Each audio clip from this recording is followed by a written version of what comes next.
Hello and welcome to Talk Gnosis. I am Jason Memmel, one of your co-hosts, and I've got with me Nic Lichetti. Say hi, Nick. Hey, everybody. And today we're going to talk about something that I think is, I think it's hovering around the edges of a lot of Gnostic cosmology, Gnostic ideas, Gnostic philosophy. I think as soon as you start to move the frame of spirituality and religion outside of orthodoxy into what else could this be, I think it can often end in a series of questions that we're going to explore here. Mainly, and I think the big one for what we're going to be talking about is death of God theology. So I'm going to quickly just frame what I think that is. And then Nick is going to correct me on it because he's written about this. He's talked a lot about it.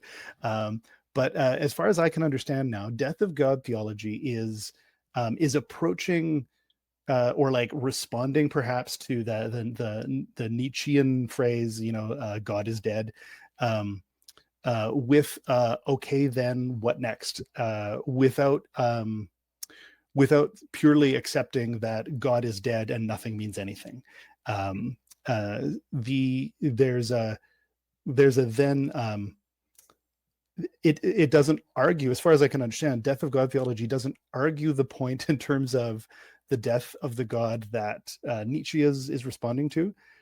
So it's not just going, no, he isn't, but it is exploring what is next or what else can be gleaned or looked at once you examine that question, and once you examine where Nietzsche is coming from and where a lot of other philosophers and thinkers were coming from at that point and beyond.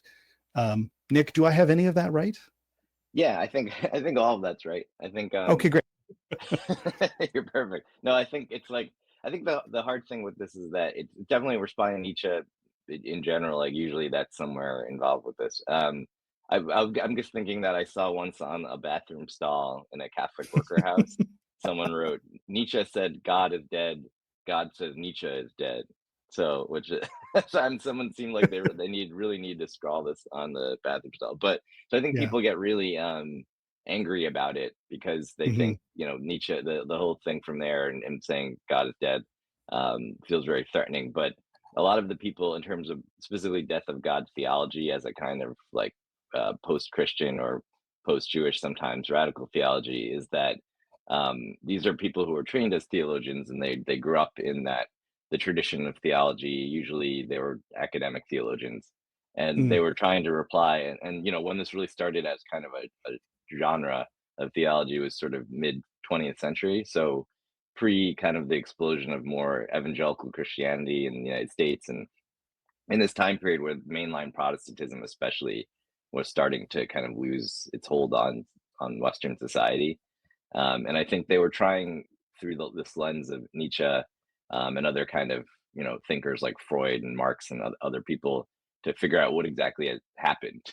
So it wasn't so much that God is dead, we're declaring this, but something has happened that has caused God to die, in our culture, in our society, or in our personal lives, in a way that wasn't the case maybe a few hundred years earlier. And so what exactly has happened? And they were writing about that from a theological perspective in various ways. So it's not so much a bunch of theologians trying to like take away your God, and at least at that point. But later we could talk more about that.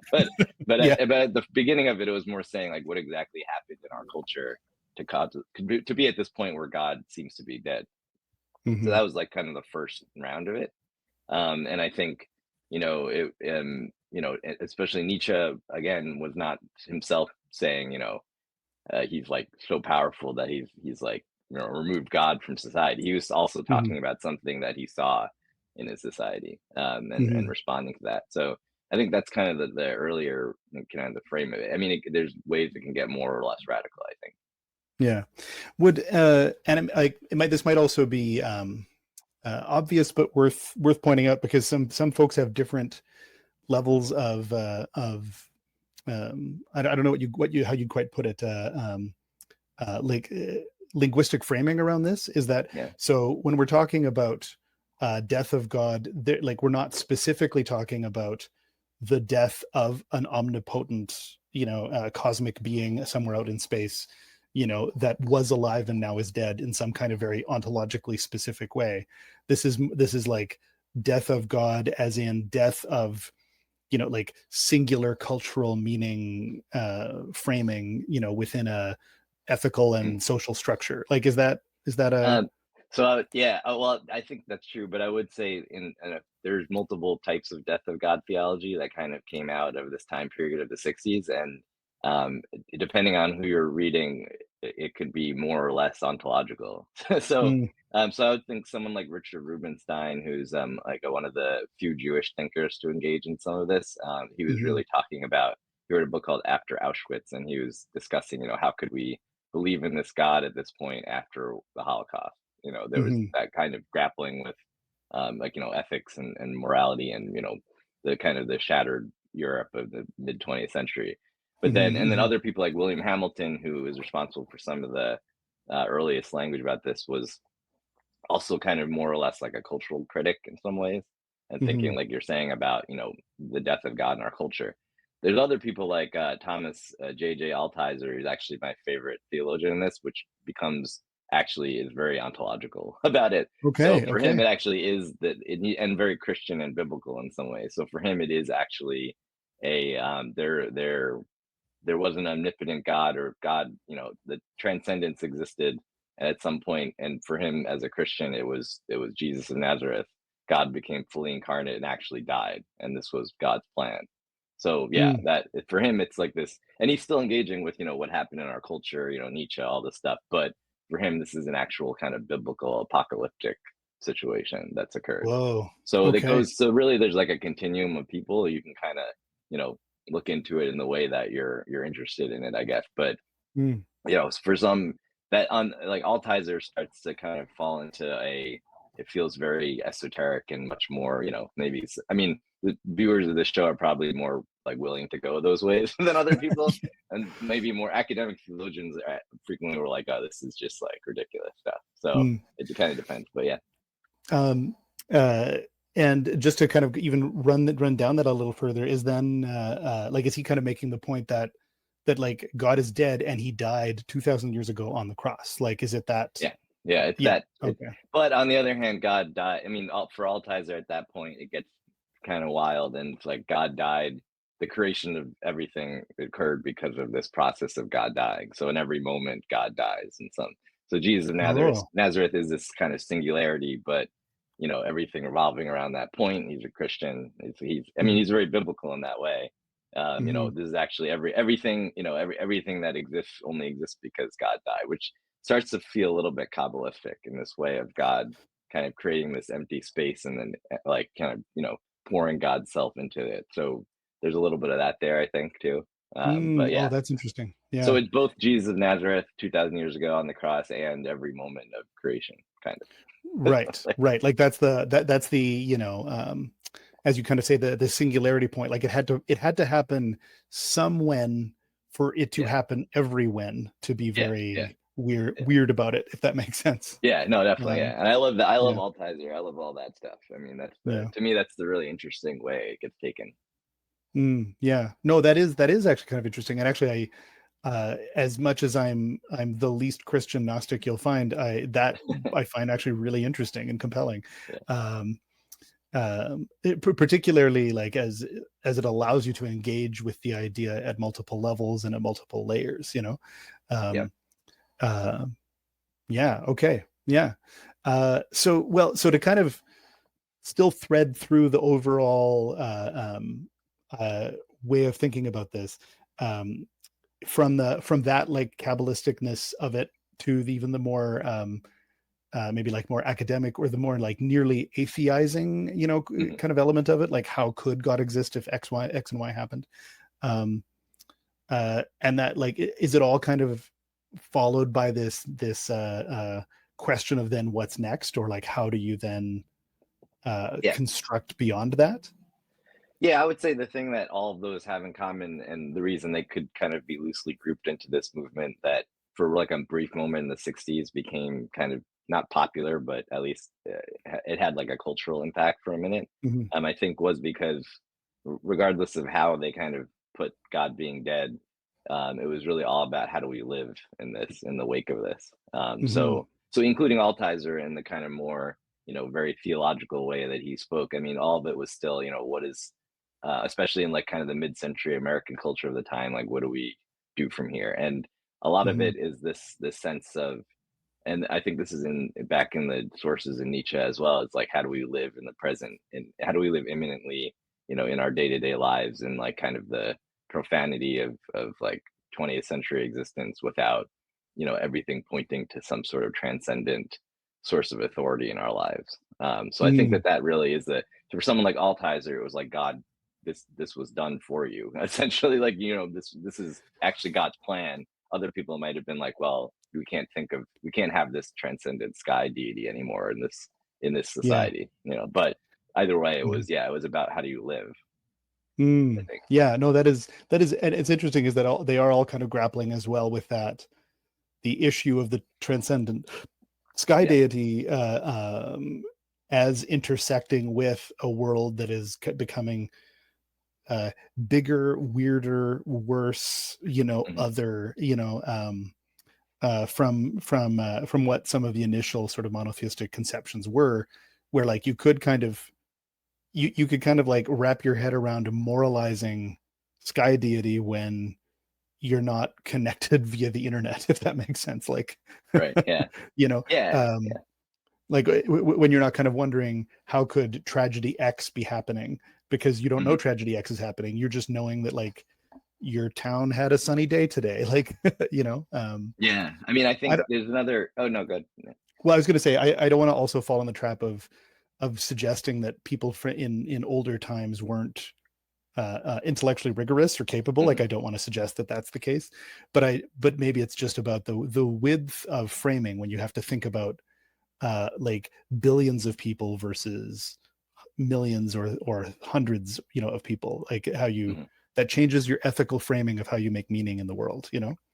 Yeah, I Uh, mean, I think part of it is also this sense, and I mean, and I wonder actually now if we are losing some of this because everything feels fairly bleak or like determined for people. But the other thing, kind of in a mid 20th century kind of era, is that this is not really Death of God theologian, but Teilhard de Chardin, who I'm sure people like who listen to this, is what Pierre mm, Teilhard de Chardin had this metaphor where he said, in previous centuries, it was like we're in a ship going over the ocean, we're in the hull of the ship, and we're not steering it, we're just kind of going where it takes us. But at this point, we have to come out onto the, you know, what is the outside of a ship called? We have to go out on the deck and actually steer the ship ourselves as humanity, mhm. because we can. And I think he was referring to like, the atomic era, and that, we could destroy ourselves at any moment at this point. So we're really in charge of, steering the ship of human civilization at this point, and we have to make actual choices. We can't just think that it's being done for us in some way. Mm, So I yeah. think that there's an element of that, and I think different people are like Teilhard wasn't a death of God theologian, but he was more interested in like science and theology. But I think that people were grappling with that in different ways. Yeah. Yeah. Well, it also very briefly reminds me of an Alan Moore quote that I will like probably halfway butcher, but I think I'll get the point across. Is that and Alan Moore was researching. He's a comics writer, if somebody doesn't already know, but Watchmen, V for Vendetta, From Hell, Promethea, which is highly magical. If you're not, if you're listening to this show and you haven't read it, you'll probably like it. Um, but anyway, he was researching the CIA for a nonfiction book, and he made a quote after he did that book where he said, um, "It is there are no gray aliens, there are no like secret back rooms of people trying to control everything. There's no single conspiracy. There are many, many, many tiny, small Mm-hmm. conspiracies or gatherings of people trying to do things, but nobody is in control, and that is more terrifying Mm-hmm. than having something in control, Mm. you Yeah. know. And that believing in the gray aliens or David Icke's lizard people or whatever is actually comforting because at Mm-hmm. least there's an answer, Yeah.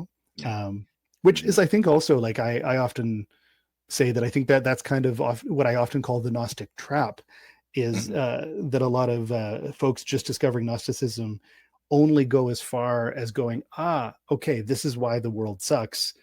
Now I can be angry at the Demiurge. Right. But that's Yeah. not. that's not Gnosticism in the sense of pursuing gnosis, you know.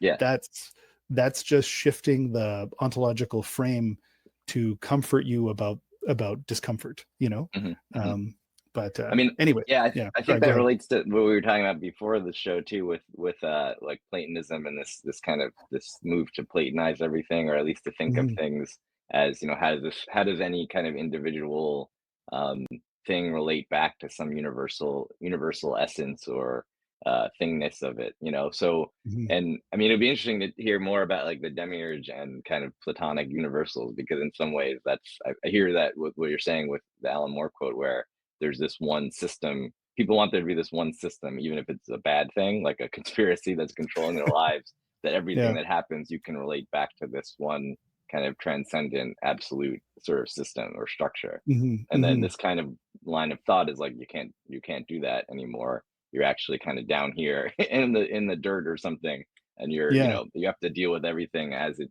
comes to you, a kind of in an imminent way, without just with reference to like some kind of greater transcendent structure that can shape Exactly. everything in your life. And so, and I do think that, yeah, and like you're saying, that the Demiurge, at least as I mean we could talk about what that means, but I think that when it's a bad thing it becomes the Demiurge, right? That it's like Yeah. controlling you. When it's a good thing in people's lives, they think of it as kind of the sky deity or whatever that has a plan Hmm. for them, and everything's like laid out, and everything fits neatly into that structure. But I Hmm. guess if you're like the first stage of Gnosticism, maybe like internet Gnosticism, is like, oh, actually all that's bad, I'm being like, everything bad that's ever happened to me is because of this, Whereas Exactly. it's the opposite of Yeah. everything good that ever happened to me is because of this. So I don't know. Yeah.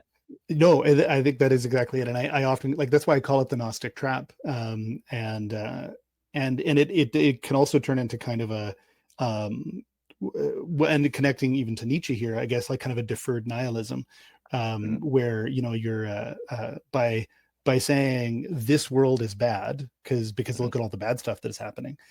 Then you also it gets very easy to go, this world is bad, therefore nothing in this world has value. and I'm Right. and Yeah. I'm like, which can lead to like negative ideation around yourself. Like it can lead to negative self uh, uh, like negative self view, or like a negative view of everyone and everything in the world. We did that Mhm. show on the theory of like a future AI. We did like with Yep. Jonathan there a while ago. Yeah. Um and again, that's one of those things where like there are so many assumptions that they had to make for that to be for their subsequent choices to make sense. Hmm. um but uh but at its core, it's like this thing where I'm going to decide X and Y because idea Z is like answers a question for me. You know what I Hmm. mean? um Yeah. and this like the sense of utilitarianism, like their whole thing is like the hyper intelligent AI is coming, so you need to do whatever you can to be supportive of it so that you're on the right side when it takes over, basically. But it Hmm. also leads into what they call utilitarianism, which is this like attempt to try to like rationally measure the whole the a human life's value based on how like um how it's gonna like affect other people in a very like resource based way. Like Hmm. if Nick, if you were going to save 12 babies in the future, you are 12 babies ahead of Yeah. me who might only save 8 babies in the future. Do you know what I mean? Right. Yeah. Like, Yeah. and therefore they would say that like if it's the trolley problem and Jason's on one side and Nick's on the other, well, Jason has to go because Nick's going to save more babies. Do you know what I mean? Yeah. Like, Yeah. um, and you're like, okay, but you do realize this is all based on a theory that has no basis in proof. Like, so maybe don't strap either of us to a trolley. Like, Well, it's you know? all like an abstraction. I mean, Yeah, I don't know. Yeah, this makes me think. You mentioned like nihilism, because people accuse Nietzsche of being, if it's really simplistic, this idea that, oh, he's anti-God and God is dead, then nothing matters and he's a nihilist. But his entire thing was to, and like in Zarathustra and other places, to really oppose nihilism. So, and yeah. so I mean, I have this quote from Nietzsche from Zarathustra, where he says, "I beseech you, my brothers, remain faithful to the earth, and do not believe those who speak to you of otherworldly hopes.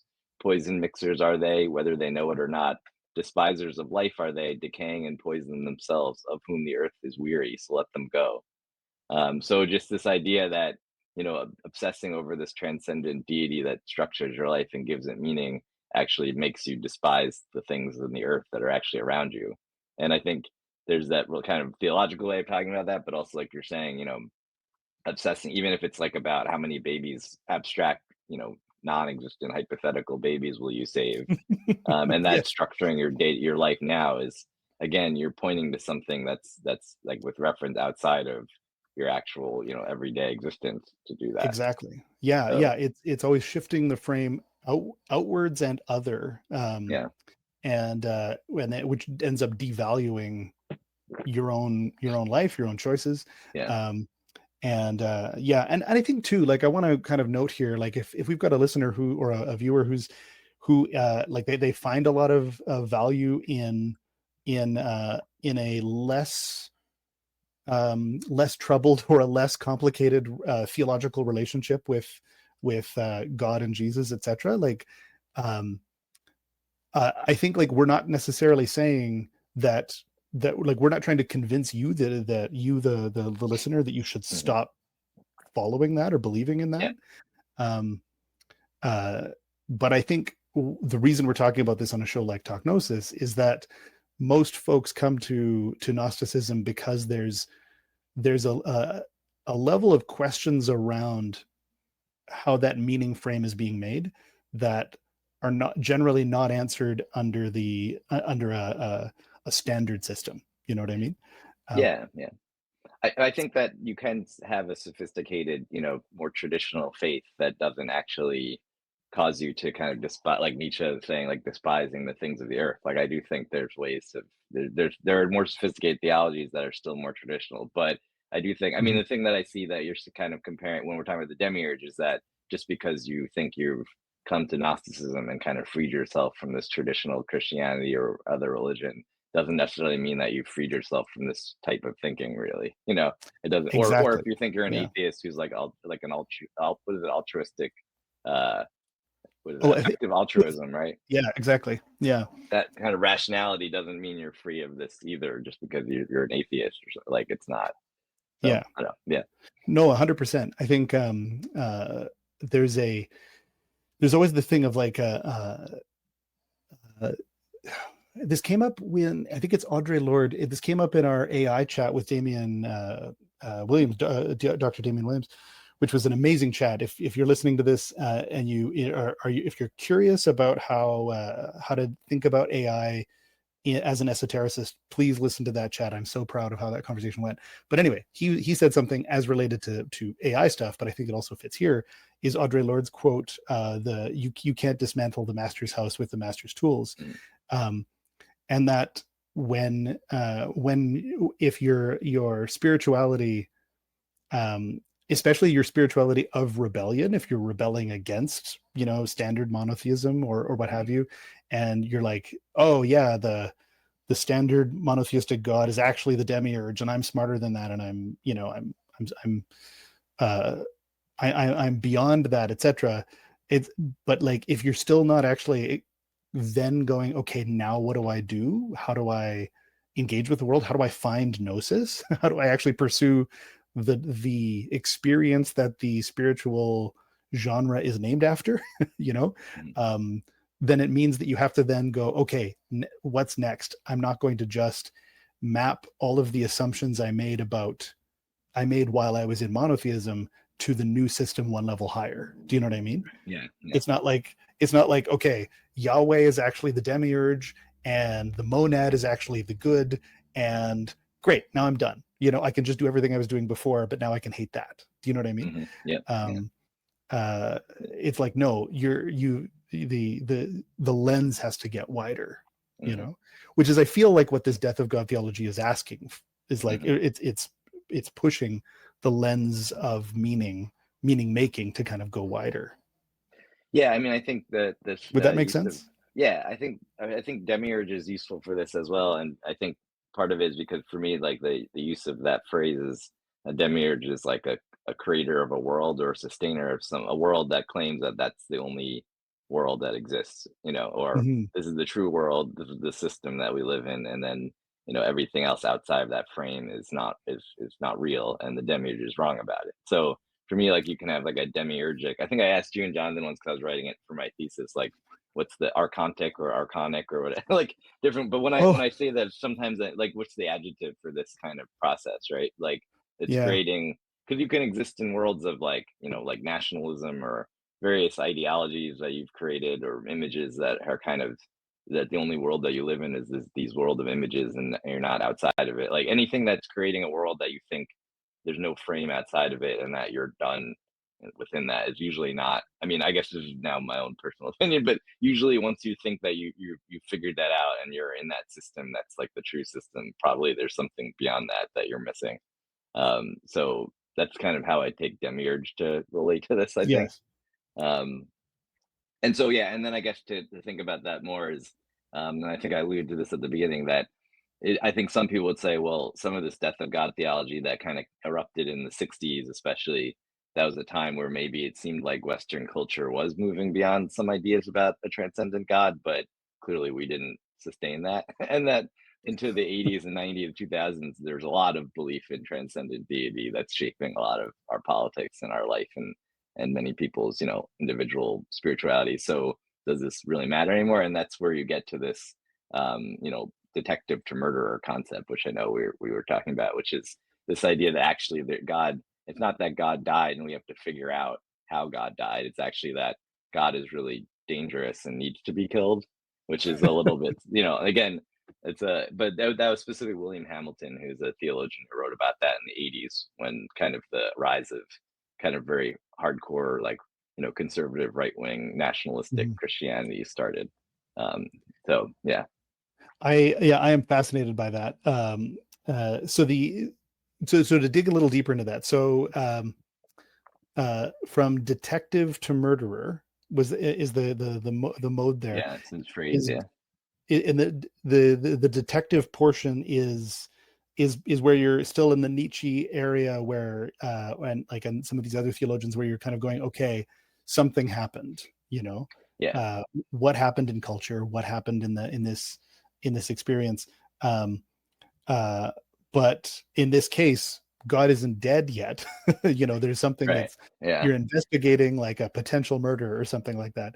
But then through the process, it's like learning that no, that the God that Nietzsche is saying is dead is actually a god, or a an idea of divinity that needs to die. yeah, Is that what he's yeah. kind of? Yeah, he's saying, he basically, I mean, it's interesting. I see, in when we were talking about it as like a genre motif, and I think that's Mhm, interesting, because his point was kind of, the earlier mode of death of God theology was like Agatha Christie or something. Like, you found a body, had this happen. Like, you found mhm, the body in the kitchen. You're like, who killed this? But then the later motif is actually you becoming more of the murderer, which is, this is a dangerous deity, or a dangerous kind of, I mean, I think that talking about it in terms of the demiurge really helps understand what he's saying here, because mhm, mhm, if you're trapped within this system, and then there's this demiurgic force that has created this false world you live in, how do you have to defeat that thing, or something, some way, mhm. transcend it, kill it, move, like, neutralize it. And so that's what he's talking about there. And so that was actually in a book about Moby Dick, which, I don't know, they get too far afield, No, but yeah, the go entire ahead. concept of a quest to, this is the white whale, the demiurge is the white whale in some way, and that you're questing after, yeah, I mean, ultimately, I guess in Moby Dick, Ahab is kind of trapped within this obsession. The making the white whale this transcendent thing is really the thing that traps him. So, Mhm, like, rather than, I mean, his entire crew dying and everything because of his obsession with this world that he's created for himself. And how do you move beyond that? So I think that a lot of these death of the god theologians kind of got into Moby Dick and other sources in American literature, I think, because this kind of quest plays out in those places in a way maybe that mhm, it's not allowed to play out, like, directly in American religion.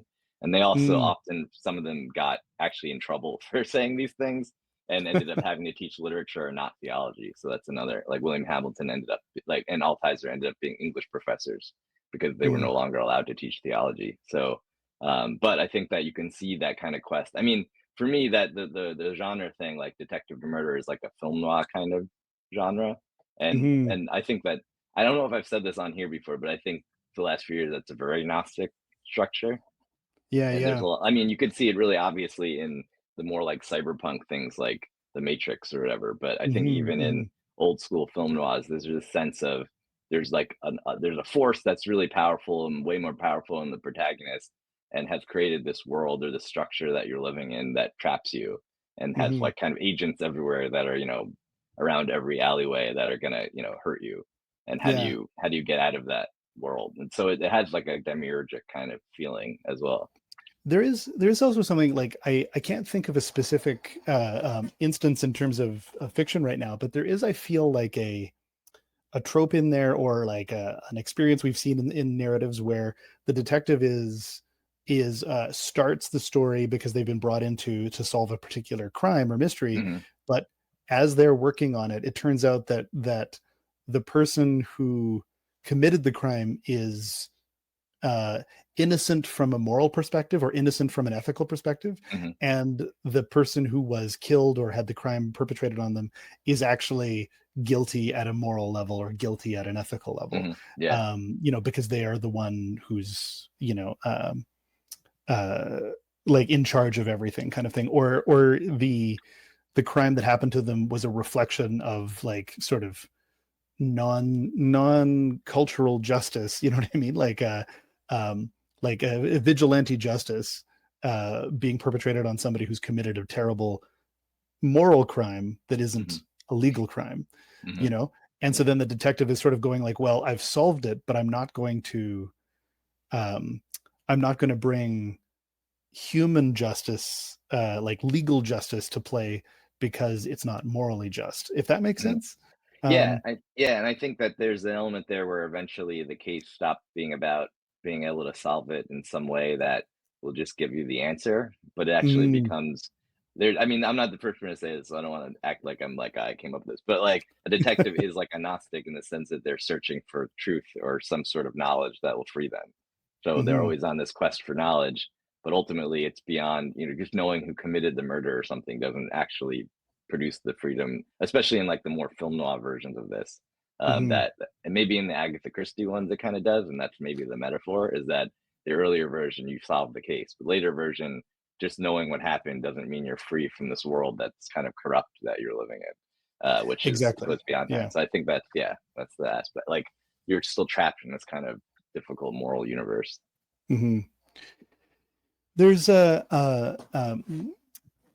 there is, and the other thing too, like about why these genre tropes I think are useful, at least in my mind of it, is that I think like if as a Gnostic you start thinking as a detective, then it means Hmm. you don't end as soon as you feel like you understand the case, kind of thing. Because like, so again, going back to Hmm. that, the Yeah. notion of the Gnostic trap would be like, oh yes, I'm in a terrible world where everything is bad, and that's it, I've solved it. Do you know what I mean? Yeah. But that's the Agatha Christie ending, where you've just wrapped a new clean meaning around the crime of the badness in the world. Hmm. um uh but that wrapping only lasts as you don't prod any further, if that Right. makes Yeah. sense. Yeah. Um, Hmm. and so then you're not really a detective at that point. To be a detective means you have to continue to ask and continue to investigate, Hmm. and it leads to that noir place where, like, as you say, um, the it turns out the crime was society. Yeah. You have to, um, well, is that like in Dirk Gently, you have to solve all of society to solve the crime? Is yeah, that, yeah, yeah, and then exactly. like at that point, Yeah. yeah, yeah. Um, Mm. but that's still like that's still, I don't know, to me, the Gnostic requirement, that you can't allow it uh to end at one Mhm. single point, Yeah, yeah. that it's a constant process of continuing, Hmm. Yeah, um yeah. Huh. which, oh, sorry, go ahead. Oh no, no, I was just thinking, I think that, yeah, I think that these genres actually are really useful for this, and I do wonder, and because it goes back to kind of the Moby Dick thing, and I think in other death of God theologians, you have like William Blake, Melville, William Blake, James Joyce, like all of these kind of writers in kind of Western society. But it feels like some of this is just kind of the classic, maybe going back to even like medieval, questing knights or something. This is the Mhm. classic Western trope of literature. So like the quest, the hero's quest or something and which Yeah. obviously is really Gnostic in a lot of ways. So it feels like this is like the modern version of that, but that's why maybe it helps to use the genre tropes. Well, 100%. And I think like here's the other thing too is that I thought it was fascinating when you said that some of these death of God theologians had to start teaching literature because they couldn't teach theology. Yeah, I think theology would be far more interesting if they approached it like literature, yeah, you know, um, yeah. because I think like uh, as somebody who explores a lot of this and is often kind of dealing with there is kind of the sort of retort or the immediate question when you look at a lot of this stuff. If you start saying, oh well, God is dead, like there's no like platonic good above everything or what have you, Hmm. then it's like, oh great, well then now you're living in a relativistic world of chaos where nothing means anything, as like that's the alternative. And I was like, well no, um I think if you think about this like we think about the study of art and literature, there is kind of a way through this where we're not saying there needs to be a single, overarching meaning over everything. There is an aggregate, continuous development of meanings being made. You know, Hmm. some of which have considerable impact, and some of which, don't last as long or don't resonate as long or what have you, and become side streets like this Death of God stuff you were saying that hasn't it didn't take off as much. Like it had a sort of a rising point, but then it hasn't been explored as often. Hmm. Um, but if we didn't try to think that one of them has to be true and the other isn't, because like in literature studies, nobody would have to say that like um, say the slipstream literature that happened after cyberpunk doesn't exist because it didn't publish much after 1987. Do you know what I Hmm. mean? Like if I said something like that, it's like, well, no, we're not going to say it didn't exist, you know, or that it failed. Hmm. It was just a subgenre, um, and you can kind of allow meaning to be a thing that is flowing, not a thing that is like either or, and that it's always coming from a sort of historio ontologically set level, if that makes Hmm. sense. Yeah, I Um, mean, I think with the theologies like that, I mean, you could take it. I think what happened in the 60s, if people aren't familiar with this, is that there was a moment where it actually did become sort of not mainstream, but it was mentioned on a Time magazine cover. Is mhm, God? There was a really striking cover that said "Is God dead?" with like it was a white font over just a black. It was just a black page. Was the Time? It was mm, in 1965 maybe, and then some of the article about it interviewed some of these theologians. So it was the biggest media event in like in theology, which obviously even at that time nobody really was that interested in mainstream media. But because of the backlash, it kind of there was this re-entrenchment into more conservative or traditional forms of theology after that mm, moment. But in some ways, I think what you're saying, like about cyberpunk and slipstream, it's not really always mutually exclusive because a lot of the things that replaced this kind of theological thinking in the academy became like about narrative, like narrative mhm, theologies and contextual theologies and things that I mean, I think a lot of the people that were proponents of those would say, well, they were trying to tell you the truth or like figure out the one system or something, but in reality, mhm, it's caused a lot of splintering into a lot of different ways of thinking that, or if you take them as different ways of telling these stories, are all really interesting and useful. mm, So it really didn't destroy theology. Like there was this whole thing that's going to like we have to like ruin these people's career because they're going to destroy God or something. But like that wasn't yeah, really the a lot of and a lot of these theologians kept writing after this moment and had mm, really interesting pathways, like with Altizer, these are like very different ideas, and really mhm, did a lot of their more mature thinking later on. So I don't think, yeah, I don't think any one of them was really trying to say, I've created this new system and now this is, which is a good thing. and that this is Yeah. the only way to do things. They're all really experimenting with love. So I think it's really fascinating kind of genre of theology that Mhm. people don't give enough credit to. But yeah. Well, and this actually leads a bit, and like it popped in when you mentioned as we were setting up the show about the idea of going from detective to murderer. Um, uh, is something that I found out while I was listening to a Weird Studies episode where they mentioned Deleuze's difference in repetition, Hmm. um, as which is I have not read Difference in Repetition. I've read a summary of I think the first chapter, Yeah. um, uh, uh, and and in there he actually makes the point of becoming a detective. Let me see if I can Mhm. find the uh, yeah. So Deleuze suggests that his book, this Difference of Repetition, is in part a very peculiar species of detective novel, in part science fiction. And then the summary goes into saying that the detective aspect deals with problems uncovered as one works through the book. However, these problems are not fixed; they change and develop and expand. And so this is kind of my bridging a little into where this I think this essay goes um, is that the process that I think that a Gnostic can and should get involved in is one in which you are always continually working through problems. Problems will find more problems to solve. That isn't Hmm. a problem. Do you know what I mean? That's not a Yeah. flaw. That's just how this works. Hmm. That's the nature of the thing. It's like what are those four Buddhist maxims or something like that? Like delusions are innumerable. I vow to expose them all, or something like that. Hmm. Um, like it's sort of saying this will never this issue or this work will never end. Uh, I'm doing it anyway. Hmm. Yeah. Um, Hmm.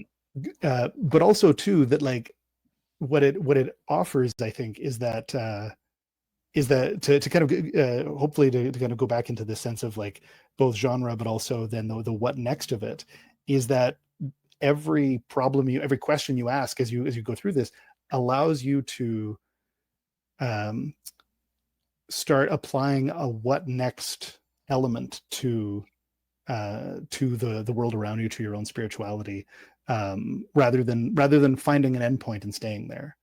Yeah. um, Yeah. Hmm. which is overall, I guess would this be called process philosophy or uh, yeah. Yeah, I think there's some relation to, I think, like, well, I think, like, also the Demiurge, or this idea of killing God or something. Like, it's not gonna you're gonna have to kill God every day, right? I mean, that's, I Yeah. think you put in the document about killing the Buddha as a really, if you meet the Buddha on the road, kill him. But Yes. obviously, Yeah. once you do that, you're gonna have to do that constantly. Like, so you can't. There won't Yeah. be any one power or principality that you're kind of killing. You're gonna have to, in this great sort of quest that you've solved and everything's good, but it's gonna be a continual process that, because I think that our brain, I mean, it's interesting. The other thing that we were talking about is that we have this demiurgic structure to our brain that's constantly trying to put everything into a new, like, neat system, and Hmm. that's useful Hmm. for us, but also we have to kind of kill it off or let it die off and redo it repeatedly, or else we get trapped. So Yeah. Yeah. Or to not, at the very least, not let that um, that side of our brains be the only one in charge, yeah, right, if that yeah. makes sense.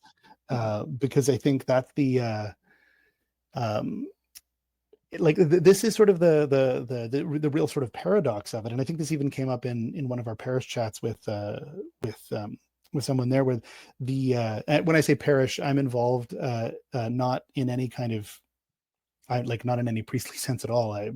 Quite the opposite. But there's a local parish of the Apostolic Johannite Church here in Calgary, Alberta. So I have been a member of that group for a long time and participate in chats like every other week or so.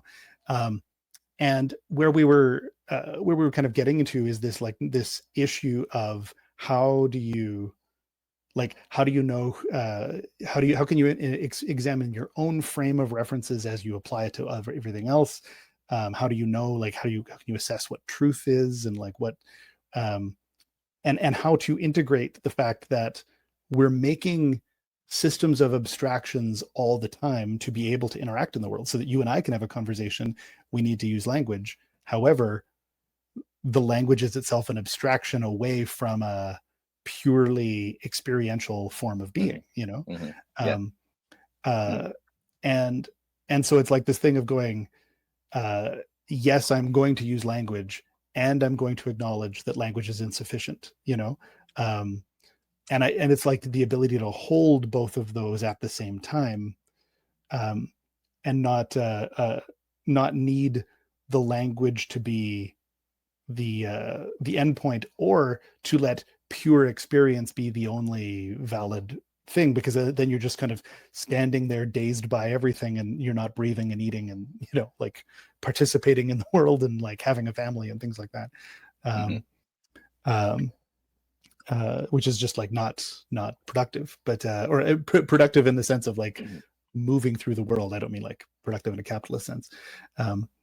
But yeah, like it's I get kind of living through that that paradox of like nothing overtly means anything, but I'm going to use the scaffolding of language to try to get around a thing, to you know, to wrap around a thing, and then maybe by doing that we can then discuss what that, if like what I felt when I wrapped around it feels like what you felt like when you wrapped around it, if that makes sense. Yeah, this might be really, so I'm gonna try to make this work. I've had like multiple thoughts on this, but I'm in a book club that's been trying to read Paul Auster's New York trilogy. I don't know if people are familiar with Yes, it. Oh, you okay? I'm Yeah, familiar with it. Yes, yeah, yeah. yeah. Well, in City of Glass, which is actually the only one I've read so far. So, but I'm trying to think about, without spoiling this for people, like a similar like, you know, sort of the villain in it is this person who thinks that like language kind of fell from this kind of moment where it was universal. It was like God's language, the Hmm. divine language, and really described things as they actually are. But now it's like completely fragmented in some way, and Hmm. that this is like a negative. This is a horrible kind of situation. This is kind of the noir universe that they live in, is because that Hmm. language has collapsed in some way, right? Yeah. I don't know if you would agree with that as a like the like a quick summary of Yeah. Oh no, I would agree with that in terms of a summary of the book. Yes. Yeah, yeah. exactly. I don't agree with it as a cosmology. Oh no, no, But I yeah, that's what yeah. I'm trying to say, is that the next Yeah. thing would be that that actually is a really, it entraps the kind of the character, because obsessing over that really becomes this kind of personal, kind of Moby Dick sort of quest that is Hmm. really self-destructive and toxic. And so Hmm. I was just thinking that because while you were speaking, I was thinking of Altizer, who is still he's like my favorite of these theologians. And I think that he can be hard to approach because again, he's much more kind of ontological than some of the other ones. But in Hmm. some ways he's thinking, you know, God died for you, right? And the traditional Yeah. kind of Christian, not just Jesus, but God died for you. You know, you exist in this, it's not a fragmented universe where nothing matters or has any meaning. Like God died, or God emptied God's self into this universe so that you can create something new in every moment. You know, Mm. you're that was for you. Yeah, that, and so there is a religious element to that, which is still feel like he's a theologian, because there Yeah. is some sort of element of grace, like you didn't deserve this, but you have this world that you can create meaning in now. So it's not Hmm. actually like, so I was thinking City of Glass because again, it's like, I mean, I think the villain in that, it's like, oh, this is awful, and I'm Yeah. trying to correct this, which ends up with like child abuse and various things. But so, and but it's a mistake to think that it's awful that you're in a universe where you have to create your own meaning, or you know, work with other people to, even if it's temporary meaning, that's like a really beautiful gift to be given. So I think Exactly. that's the Yeah. theological piece. I think that is, yeah, no, that's amazing. Like, I mean, I think we should do a whole show on Moby Dick, and we should do a whole show on City of Glass, Yeah. because I've loved that book for a long time. David Mazzucchelli did an amazing comics adaptation Oh of yeah. it, um, and it One inspired me to read the whole book. And one so, of the yeah. people in the book club didn't realize it was a novel and only read the comic, which was interesting. It's Oh, weird. cool. Like, so she's like, oh, I only got the comic out of the library. I'm like, that's fine. So yeah. I mean, it's a masterclass in comics. It's Yeah. so good. It's, yeah, like that's, she definitely didn't get a reduced experience. She got another experience, Yeah. but yeah, no, I think that's absolutely fascinating. It also kind of like, what's interesting about the way that story works. So again, yes, the villain, or the the malevolent force in that story is ultimately somebody who does what they're doing because they think it's the right thing. Right. Yeah.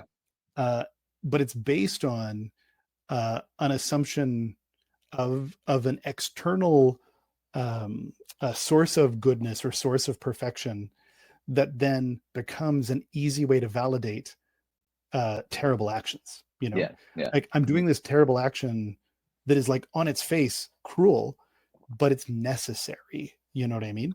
To fix everything. Because Yeah. to fix everything, to reach back to this perfection. And I think, like, that's the other thing too, is like when you shift the meaning to like to this ontological other or higher or idealism or what have you, it gets really easy to start to see other people as um, unnecessary or invalid, or even simply, like, as we saw with, like, so much, like, so much of human history is also like um, violence that is also connected to faith.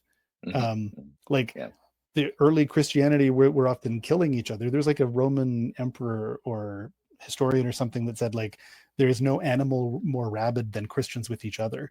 Um, and and like, because they were fighting each other over whether or not Jesus was physically present or a hologram, or, do you know what I mean? Like, these Yeah. things where by the time they're fighting about it, none of them had any firsthand knowledge, and nothing to rely on other than faith. And, like, so there's no and yet they're going, well, this is so important that I'm going to take the life of another person. I'm going to cause Yeah. harm on another person for this thing that is completely external to me that I can't verify.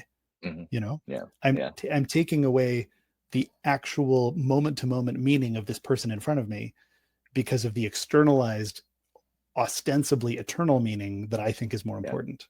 You know, Yeah. Yeah.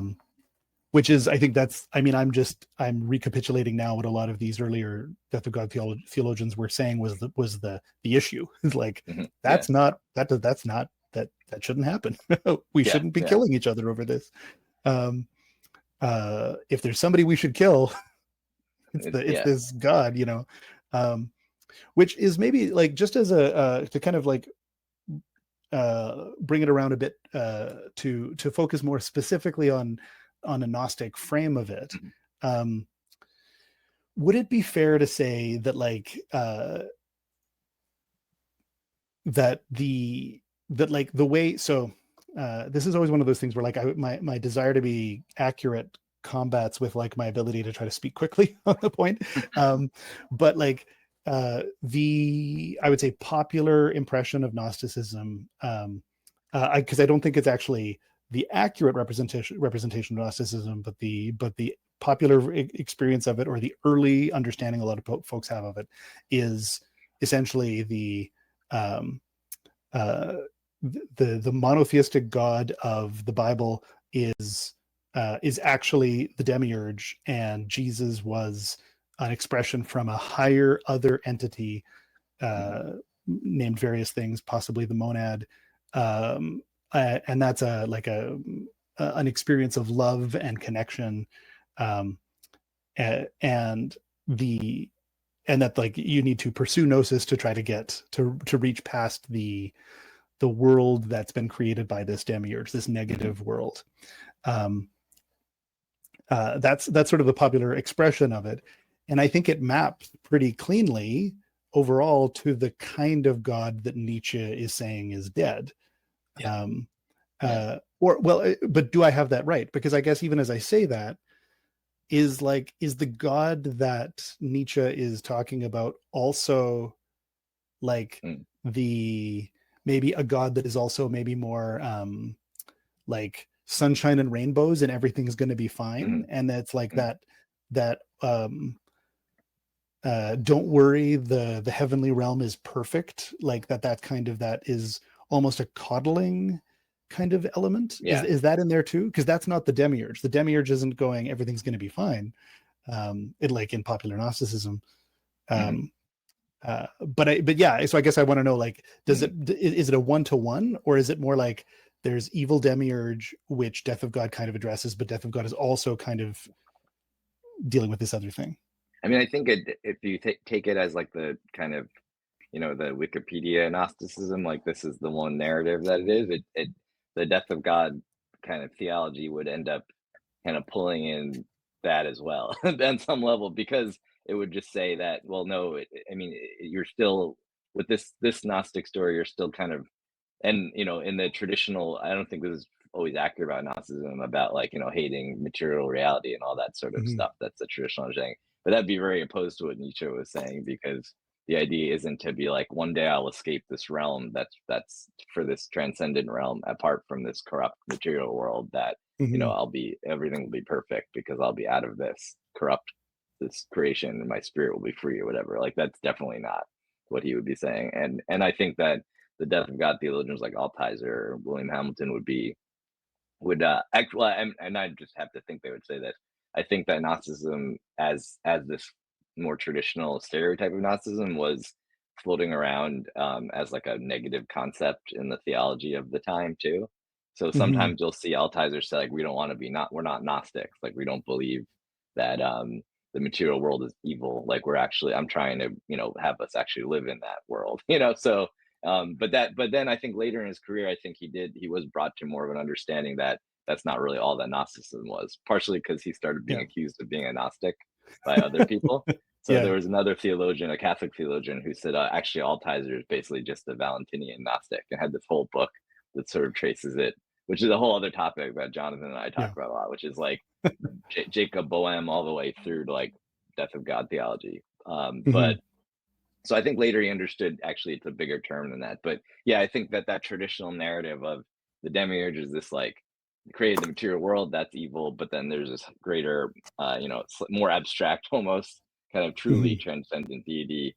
I think that would still get pulled in under this tide of that also would have to die. But and then if you think of it like mystically, like if it's this true deity that's alien or other to this world that we live in, like you can't put that into words, and like every time you put it into words, you're already making it into a demiurge. So I mean, Yeah. you could Yeah. think of it that Exactly. way. I Or mean, it or at doesn't. the very Yeah, least, you're using the Demiurge's tools. You know, yeah, right. Yeah. um, So which maybe is it doesn't kill that god because that god can't die. I guess. yeah. But yeah. Yeah. Yeah. Exactly. Um, there's also like when I just started thinking through like ideas around this, and even just ideas around the phrase of it, like there's also like a very almost like mercantile or economic way of thinking about this, where like in Dungeons and Dragons there's Mhm, a lot of different fantasy settings that are all like essentially their own like cosmic universes, like an ontologically mhm, enclosed space, you know yeah, an enclosed fictional space, um, where they have gods. But the way those often work is that like if people stop, like the less people that believe in a god, the less magic points it has, the less yeah, actual power it has. And if people stop believing in the god, it just disappears, you know what I mean, or mhm, like fades away or something. um uh and so like I think like on one hand that is inside the fiction very like a very um like almost silly way of looking at what we're kind of talking about. Also, those gods are ontologically real inside the setting, in the sense that they're not, mhm, there's no question, like they literally come down in a very like a Greek mythology kind of way and have a conversation with like mhm, various people and stuff like that. But what it does kind of also make me think about is like when I was saying there earlier about like if we thought about theology like we thought about literature, and about like a sense of a flow of changing ideas of meaning, or meaning making. Um, there is a sense of like maybe the like the less attention we pay to to a demiurgic force because mhm, gives it less power, if that makes mhm. sense. You know, Yeah. um, which is also, I mean, this is something I've said too, is that like the a lot of the folks, and even like the shows, or the like 9-hour AI generated, you know, Gnostic summaries that are just like a bunch of images of demons and monsters and stuff like that. When by focusing so much on a demiurgic cosmological structure, what you're actually kind of doing is you're building the bars stronger of the idea that is trapping you, if Yeah, that makes yeah, sense. You know, yeah, for sure. like by like the harder you hold on to those bars, the stronger they get. You know. Yeah, yeah. I mean, yeah, I think, well, I mean, yeah, I guess the class as someone who has anxiety, and you know, the more you can create, it's a self-fulfilling prophecy when you create these. I mean, that you've created a world for yourself to live in. That's like an anxious Mm, world in some way. I mean, I think, I always mention, I this is like the millionth time, but then like Walter Wink and William Stringfellow as other theologians who talked a lot about powers and principalities, and mm, for them, like a power and principality could be an image or an ideology, or any like a institution even, like, mm, and I think that's similar to the Dungeon and Dragons thing though, because all of those things, images, ideologies, institutions, they're fed by us. Like we create mm, them and then we feed them and they become more powerful. And yeah. then the danger is they will put, I mean, will Stringfellow would say like eventually that could possess you, who talked about in terms of possession. So like, Mm, you've created an image of yourself and eventually that image, you've given it so much power, it possesses you and you kind of have ceased to exist. And now it's just this image living through you. mm, And so, that's it. And I think that that relates to this as well. Like, how do you, um, you know, killing God in this sense is like killing, how do you fight those powers and principalities in that way? Or not fight them, because we have to have those things like images and institutions, but how do you not let them dominate you in that way? well, and this is maybe kind of a good like we've already been sketching around it, but as a way to kind of move through the rest of the to the end of the episode here is uh so like if we've talked about like what death of God theology is, and that a lot of their thoughts are, what is that next step, like, and I mean, I think maybe we can both even answer this for ourselves. I've already sketched it out in my own in previous answers here, but I think to dig deeper here, and as much as you're comfortable with, Nick, um, but like, yeah. So, what is a, healthy ways of meaning making through Mm-hmm. process rather than through idealism, Mm-hmm. through this like through some of the stuff that Deleuze mentions in difference and repetition, and then and what are like methods of measuring or testing those the new scaffoldings that you're going to assemble, considering that you're already acknowledging this scaffolding is not a cathedral that needs to last forever. It is a it is helping me get to another place, but not a permanent place, if that makes Mm-hmm. sense. Yeah, that's hard. I mean, I think that for me, it's a difficult question because this is probably appealing to me because I'm very susceptible to the bad way of doing it. Like I can get very obsessed with like a way of thinking or theology or some anything really, and then become so like enmeshed in it. I'll end up and like fighting on Twitter about it or something. Like getting so obsessed. And so for me, some of these theologies are really personally important. I mean, to take it away from any of this, like the ontological stuff or any of that, just because Mm-hmm. I need a lot of help with living, in the moment, I think, and not Mm, constantly applying everything to some larger project or some larger kind of structure that I'm living within at that time. And because I haven't really consistently, whenever I get trapped in that, it usually becomes sort of toxic, and usually it doesn't answer every question I've had or solve my life either.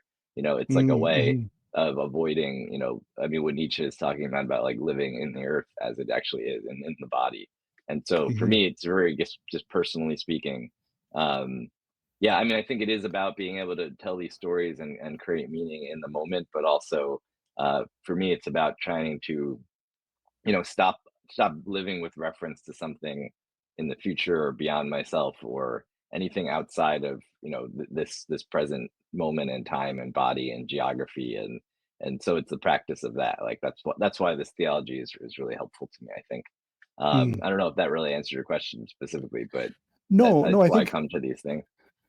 well, at the very least, it answers the question of what the draw is, and I think that's a Yeah. value for anyone listening who might feel in any way similar. Then they're getting like, oh, okay, yes, that connects for me, and I maybe I can kind of go somewhere with it. And like, would you also say, because like, I mean, alongside all of this, like obviously you're interested in theology generally, like Yeah. you also have a background in like Thelema and Crowley and like Yeah. and a lot of other esoteric ideas. Peladon, you had a great talk on Peladon Yeah. on the Lectern podcast, which is Oh put yeah. out by the Apostolic Johannite Church, which I'll make a note here to put it in the show notes, Yeah. because that's a great thing for people to follow down as well. Who is also, I mean, like that is somebody who's really both was enmeshed in like Christian religion, but was also creating a whole bunch of new things, which I think is Yeah. fascinating. But I guess to not get you off the hot seat quite yet, is is there something around both living in the moment, or like finding more ways to make meaning within the moment, or recognize maybe meaning, the capacity of meaning making in the moment, while still also allowing sort of that brush of that ineffable sense, not Hmm. necessarily transcendental, because that Yeah. again shifts the frame. It says there's an ideal world elsewhere, um, but that ineffable, do you know what I mean? The which I prefer, because I think it means that it's not asking you to go anywhere else. It's Hmm. asking you to find it in that moment. Hmm. um uh but that there is something among all of these esoteric, also relatively abstract ideas, that is kind of in conversation with the meaning making in the moment. Yeah. I mean, I would say, so I would say again, I think I mentioned like imminence a few times in this. I mean, which is the whole, Mm-hmm. like sometimes people say like Altizer was about, and Crowley too. I think people say like it's about getting rid of transcendence. So you're in this, everything is imminence or something. But he's not really, like my advisor, who I'm working on a dissertation about some of this stuff, is like repeatedly will say, it's not, he's not anti-transcendence. It's that the transcendence is in the imminence, or like you can't, Mm-hmm. each moment becomes this infinite source of of transcendence down Mm-hmm. here. You don't have to go elsewhere for it, or refer to something else. Like I think that is where it becomes close to a spiritual kind of practice, and not just kind of a theology, or ways of talking that actually being. And I can't really answer how to do this, but I think living in each moment as if something new has occurred in that moment, and that you that the singularity. I mean, I'm thinking of singularity in the way that we're in one of the articles that we were sharing leading up to Mm-hmm. the talk, is about the actual like singularity of the house, like the smells of the house, the feel of it. Like what is it? Not the concept of it as houseness, but actually being there at that point. Mm-hmm. It Mm-hmm. is transcendent because it's like limitless and inexhaustible at that point. I mean, I think that that's Mm-hmm. what I get from the phrase ineffable in that moment. And that, and I think that's true if you're talking about in terms of storytelling as well, because I think that as much and similar to our conversation about AI and things like that, I think um the reason people are kind of drawn to things like that at this moment is because it does allow you to feel like there's just an infinite number of stories that you can now tell, and that you can use. There's totally aside that'll get into AI, but it's like Mm-hmm. worlds that can be created like instantly, and that and that actually is that impulse. I think is really beautiful and positive. I Mm-hmm. think that the danger is, again, to use the AI thing as a is that actually if you're only creating it from this kind of constrained like patterns of thought, then Mm-hmm. you're not really breaking free from this kind of these old structures that cause it to not really truly be new. So I think that similar, instead of talking about it as transcendence, or as like the ineffable, or seeking the ineffable, it's really Mm-hmm. like for Altizer, it's apocalyptic. Like that's what he would just like, Mm-hmm. each of these moments or each new thing is an apocalyptic thing. So in the Bible, even God said, like, I'm making a new thing. And that's what we're Mm-hmm. able to do through this gift of living this way. Which I think is also too, like it's an apocalypse, not in a fire and brimstone and like a huge conflagration of explosions. It's an apocalypse in terms of an ending, or Yeah. a finishing. But it's also, it sounds like it's like a constant apocalypses Yeah. ness, if that I mean, makes sense. You're always on the I mean, I think the way he means apocalyptic is and this is why, again, we didn't really get into this, but this is why I think it's similar to some things Crowley says as well, is that, Mm-hmm. like, in the Thoth Tarot, it's no longer the Last Judgment, which would be like the apocalypse, it's now the new Aeon. So everything Mm-hmm. now, and that there'll be other aeons as well. So it's just that this idea of a new creation that you can that is like a gift that we're present in. So again, I don't know if that like answers directly your question about what this means to me. I mean, I guess think it's about being open as well. I mean, I think some of Mm-hmm. the things that have been really negative for me, very specifically, is being trapped too much in like a theological or ideological system where I can't really see out of it, and everything becomes answerable through that structure.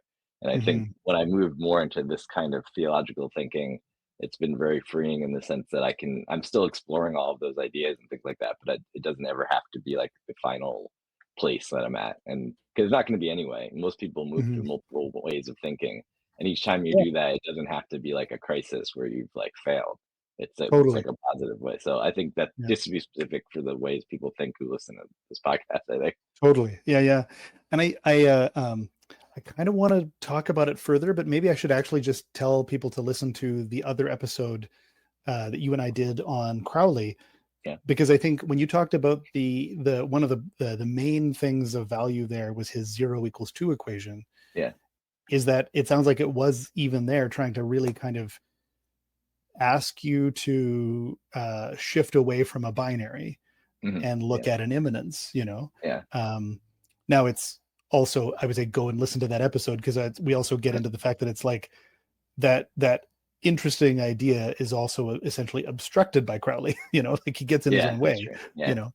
Um, but uh, yeah, no, that's absolutely fascinating. And then, so I'm going to talk a bit maybe about my own approach, um, and then we can maybe round it out by going how we what we think like, or maybe what we use to measure or test those structures when we're Mm-hmm. thinking about it, because maybe that'll be of use to the listeners.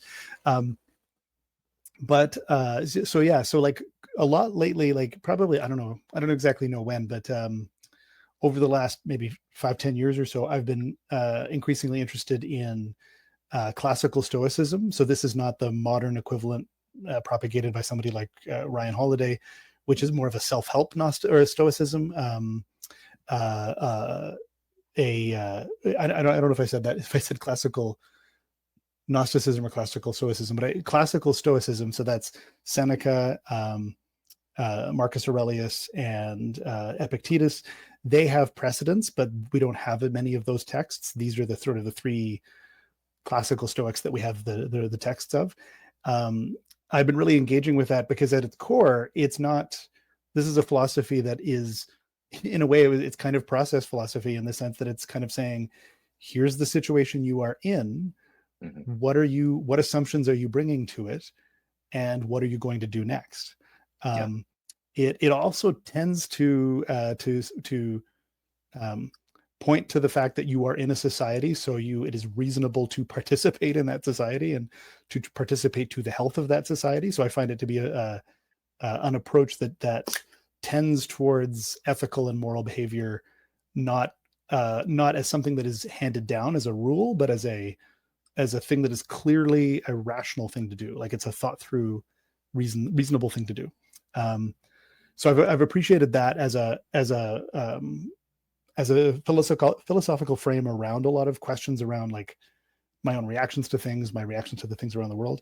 But then more esoterically, more at a greater sort of meaning sense, I've actually been getting a lot into Orphism, which is Jonathan did a great interview with I think Ronnie Pontiac about Orphism. So I would suggest people go and listen to that to get a big detail on that. But at its core, one of the things about Orphism, as I enjoy it, is that it is it's a mythology that's founder is mythological.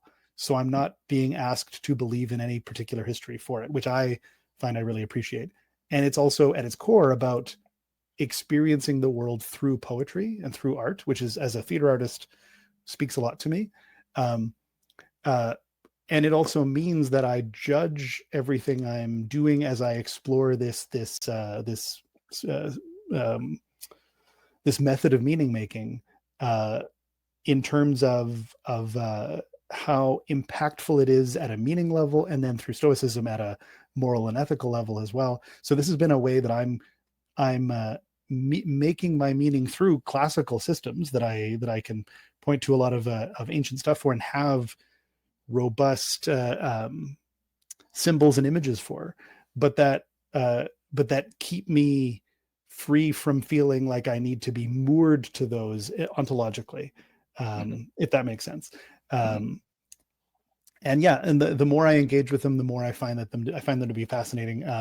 I'm not an expert in either of them, but yeah, like essentially, I often joke I am a Stoic Orphic Gnostic, you know, and the Gnostic part isn't a Gnostic because I believe in a Demiurge and Archons and, you know, in a monad, although the monad that's a separate episode maybe.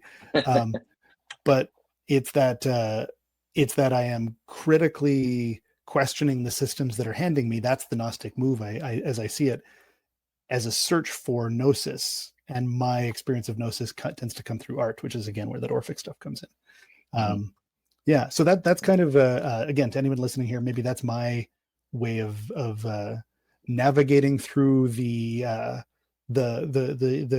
detective genre of Death of God. You know, anything that I just brought up on that stuff, Nick, that you have any questions about, or like you would want to know about how I approach those things? Yeah, I'm interested in the Orphism. I mean, how would you define Orphism as kind of like a spirituality that's creating meaning through kind of poetry or myth? Or I'd be interested in hearing more about that. I mean, that's an entire episode, I think. But Yeah, that just in is terms of this.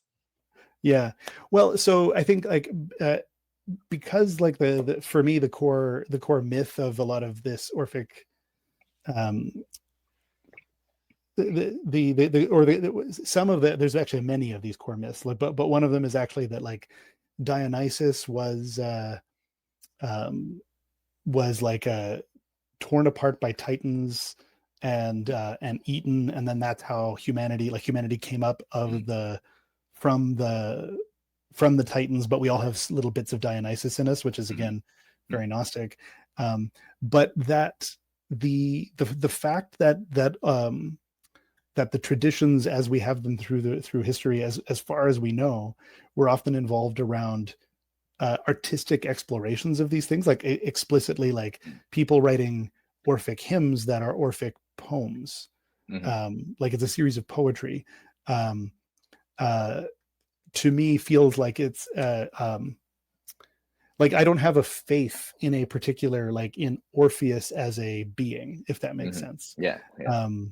But I use a system of thinking about Orpheus as my scaffolding to apply towards meanings of meanings in the world around me in a spiritual sense. Like how do I if I'm like feeding my cats, you know, and I'm having a moment of sublime beauty there, rather than trying to kind of think what is the platonic ideal of a cat and how close is my cat to that expression. I'm instead thinking, what is my specific experience with this cat? But if I wanted to share that with somebody, I'd have to abstract it somehow artistically. How would I do that? And then that's kind of that spiritual artistic mix. Yeah. I think that with Stoicism to keep it just like Stoicism is also there to kind of keep me from just getting like off the rails. You know what I mean? It's all poetry all the time, you know? Right. Yeah. I think that in terms of Thelema, there's ways in which that the Crowley's use of like Nuit Hadith, which is in the episode where we talked about that, I think, but is also kind of a useful way of going through life. Not so much in terms of like creating kind of poetry or stories, but just the sense of that every moment where, you know, and I think people think of it as like Nuit Hadid is ecstatic, you know, sexual kind of thing, or they're like, you know, it's this mysticism of like sexuality or something. But Crowley is also talking about like every moment is Hadid is kind of becoming obliterated within Nuit, which is this, you know, your point of view entering into any number of possible experiences in that moment. And so, Hmm. and every single one of those is ecstatic. So I've thought about that in funny moments. Well, I remember like sitting in a doctor's office. I'm like, I gotta go get. I think it was like a shot, and I've gotten a lot of shots. This was before COVID, so now I'm much more familiar with shots. But I think I hated them, and I was like, this is hot deed. My hot deed is entering into this potential experience of Nui, one of an Hmm. infinite possibilities, and I should be grateful for that experience. You know what I mean? But in a real way, it's sort of like I know, as similar maybe with some of the Stoic stuff, is that it's like, how can I take every moment or every experience, even if it's kind of terrible, as like this is one of a range of possible things in reality, like a singular experience and a singular moment in like my Hmm. own life and in other people's lives, and how can that be kind of this ecstatic thing? It doesn't, no matter Yeah. what it is, and that could be a practice, I think, for itself. Um, Yeah. Yeah. so Well, yeah, and also you the way you kind of remind me is something I maybe haven't been doing at least explicitly, but I think I will do now, is that like, so the Stoic move is often to say, okay, what is the situation I'm presented with, and what assumptions am I bringing to it, and how reasonable are mm, those assumptions? Is that I think like often the Stoics would have, classical Stoics did have a very like a robust system of how to make those, or to assess what a reasonable assumption should be, and mm, if you should let those trouble you, etc. But also, if you are interested in applying a Stoic principle, but bringing other stuff into it, for me, there's all, and I think you kind of pointed it out with your thing about the shot, is that the Stoic moment is to go like, okay, why am I feeling the feelings I'm having about this right now? What yeah, assumptions are part of that? And then as a Thelemite, as a, as an Orphic, it go like, how can I then apply my Orphic lens on this in a way that mm, that gives me a moment of ineffable imminence, yeah, um, uh, and then yeah, like it's kind of that moment yeah, of trying to find the poetry in every moment. yeah, um, yeah. yeah. And I think it's to go to Altizer, because I think I was really getting on this earlier, and I really like like it, is this idea that God, Altizer as like a Christian is saying like God gave you this God died for you, that kind of thing. Like, so when you're Hmm. Hmm. thinking in terms of testing a structure of meaning or something, it's sort of like, is this going to entrap me in this universe where God no longer didn't die for me, and that I'm Hmm. creating this prison for myself, or am I actually moving forward into like this apocalyptic newness of every moment? Am I able to like respect that gift that I was given, or am I actually kind of retrapping myself and others around me because I'm like living with reference to some abstraction that's going to like take them away from being the singular thing that they are, or Hmm. myself from being the singular thing that I am, and turn it into some sort of cog in a larger machine or something. So I think that Hmm. that's another way of checking, like, it's if it's the kind of the devout one, like, don't you shouldn't like relinquish this gift you've been given. Yeah. Well, and this is kind of maybe a way what you just got into is a good uh, uh, element to get into this next area, is that like how we both test these new meaning structures in terms of making sure that we're not getting trapped in a new Yeah, orthodoxy, a new singular abstraction that yeah, limits us. mhm, Um, uh, because like I think that's also the risk, is that like you find something new and then it's like, oh, this is the new thing. Like now yeah, everything's Orphic for me. You know what I mean? Like, and like it would be like if I abandoned Stoicism for Orphism, you know. yeah, yeah, um, uh, mhm, that I think like, and it's a part of it to me, how I think about testing these new structures is about thinking about them as always part of a process, never part of an endpoint. yeah, um, yeah, like in the difference in repetition summary that we read, I think, and Deleuze's actual book, I think they talk about swimming as a thing that there's the abstraction of swimming, like mhm, learning how to swim, learning the techniques and things like that. But when you're actually in the water, you're not repeating a series of abstracted techniques. You right, yeah, are constantly changing with a constantly changing experience of ocean, you yeah, know. mhm, And that if you try to only do the official techniques in a singular way, you'll drown, you know. yeah, um, Yeah. and that instead you need to constantly respond and change, you know? Mhm. I think I shouldn't be admitting this on a live broadcast. I actually don't have a driver's license because I've lived in Manhattan for 20 years, and so I'm trying to get a driver's license now. And so similar to what you're saying about swimming, I feel like, it's gotten a lot easier when I've learned the basic techniques, and I'm like, oh, this is like a flow to this, and not like an abstraction that driving like I'm trying to think of everything in my head about it at some. But anyway, but I mean, I think and I also think in a more like an ethical way of thinking, the way you can test a meaning structure is also to say, like, does this, because I think people that listen to this podcast, especially, are probably really prone to conversion to things. Like people like to convert and join a thing, like a new group, or convert to like a new religious way of thinking or something. Like, I think, I mean, I'm prone to that. So I think that probably others are. But I think testing a structure of meaning by thinking, like, kind of what we've already been saying, like, how much does this actually allow the people in my life and the things around me and myself to actually still be like your cat, like to actually be itself, and like Hmm. to actually appreciate and live with those things, as opposed to how much is this new structure I've created, applying everything to some abstract concept.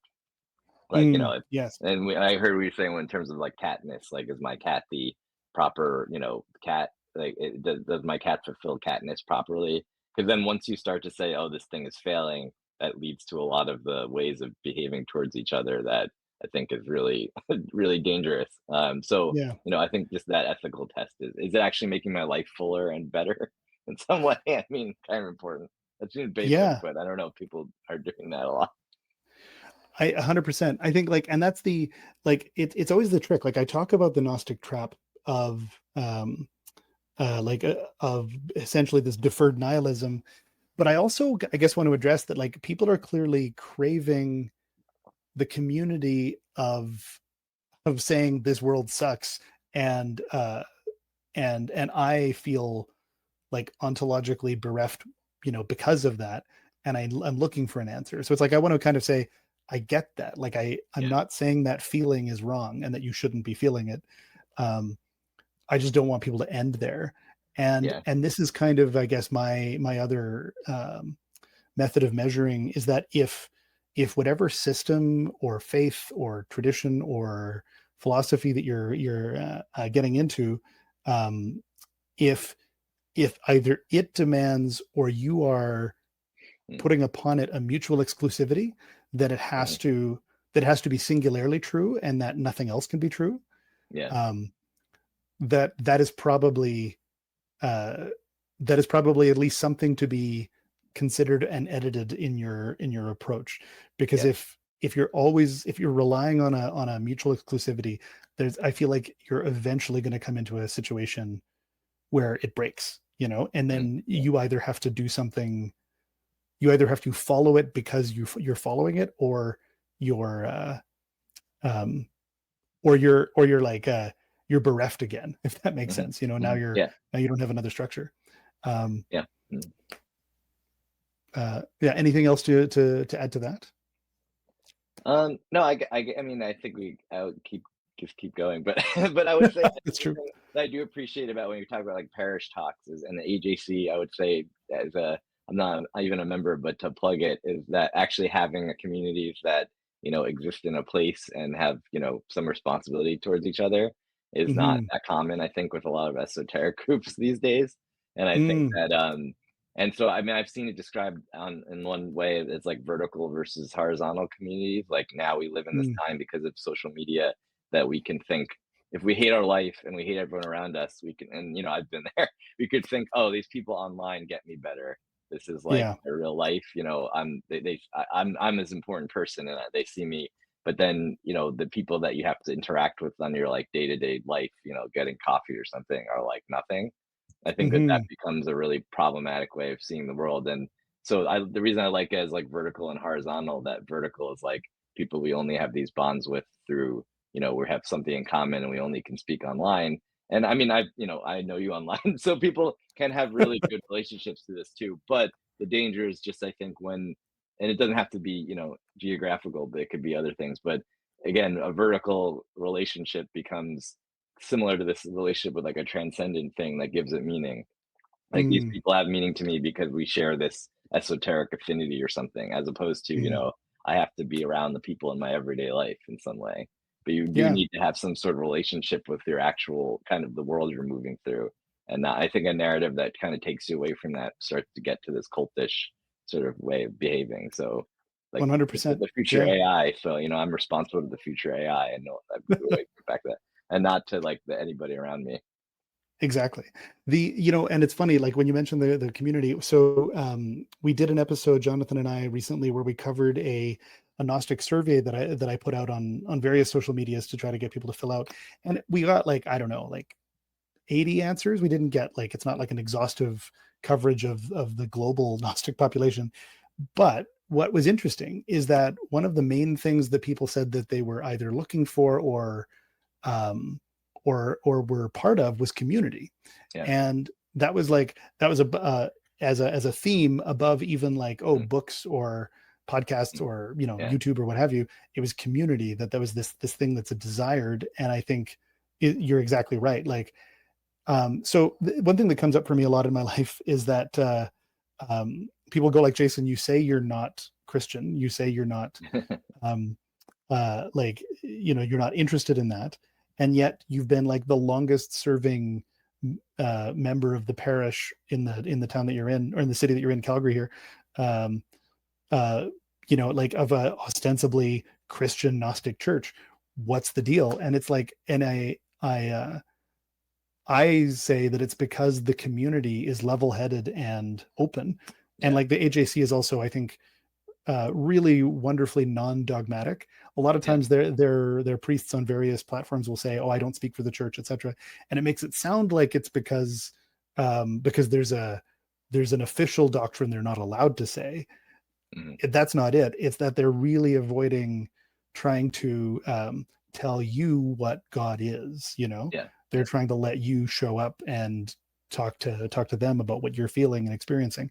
Um, and that kind of openness and intellectual openness, um, like their ability to be self-critical and like have conversations like this in those spaces, is what keeps me around. So community, I think, just again to Yeah. really underline that, um, is that in terms of how you measure these systems, is that if you have any kind of community, and the system that you're either testing out or checking out or experiencing feels like it would be taking you away from community, Hmm. that's probably a bad thing. Yeah. Which, Yeah. this is also a little coda, but I mean, again, I think part of like what we're seeing in a lot of the AI stuff now, is that especially folks who are getting into it esoterically, using it like as a chatbot that is also helping them make rituals and stuff like that, Hmm. is that it takes them away from community. Like, Yeah.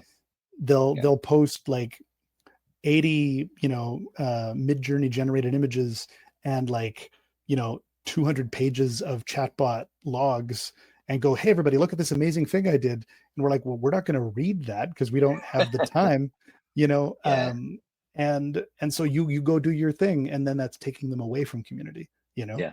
It's And yeah, and being trapped in their own internal, essentially their own internal world that has no yeah, other. It's like the demiurge alone in the or the monad or something. That's gonna be like, you know, yeah, yeah, exactly.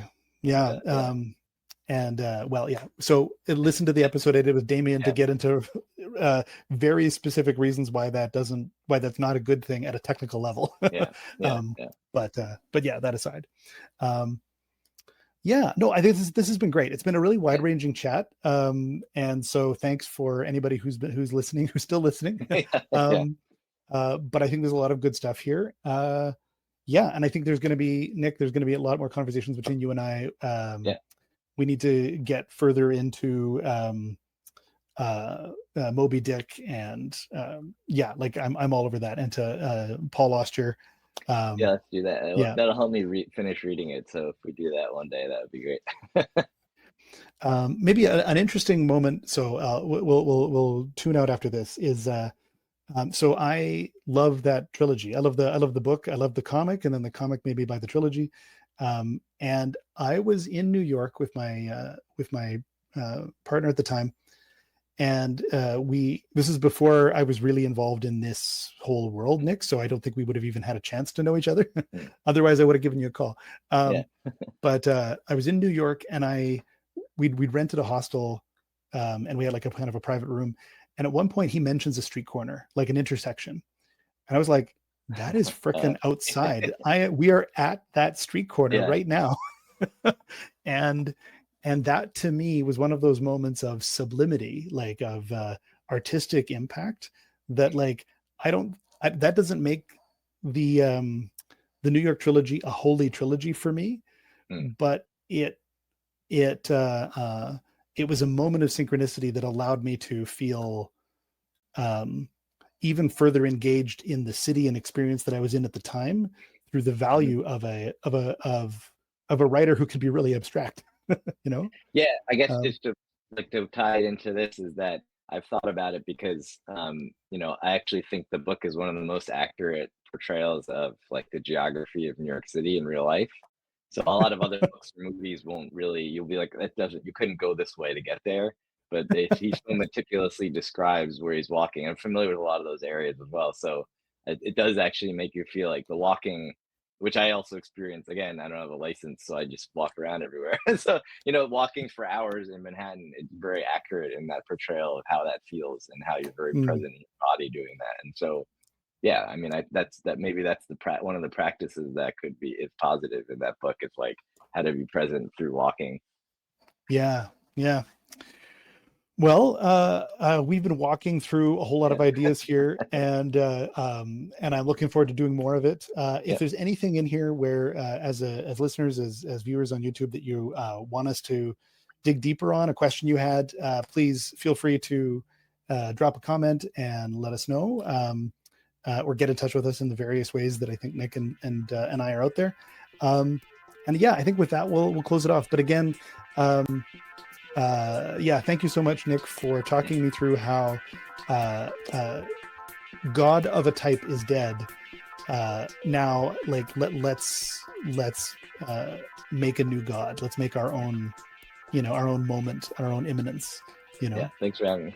Yeah, of course. Yeah, thank you. Thanks, everybody.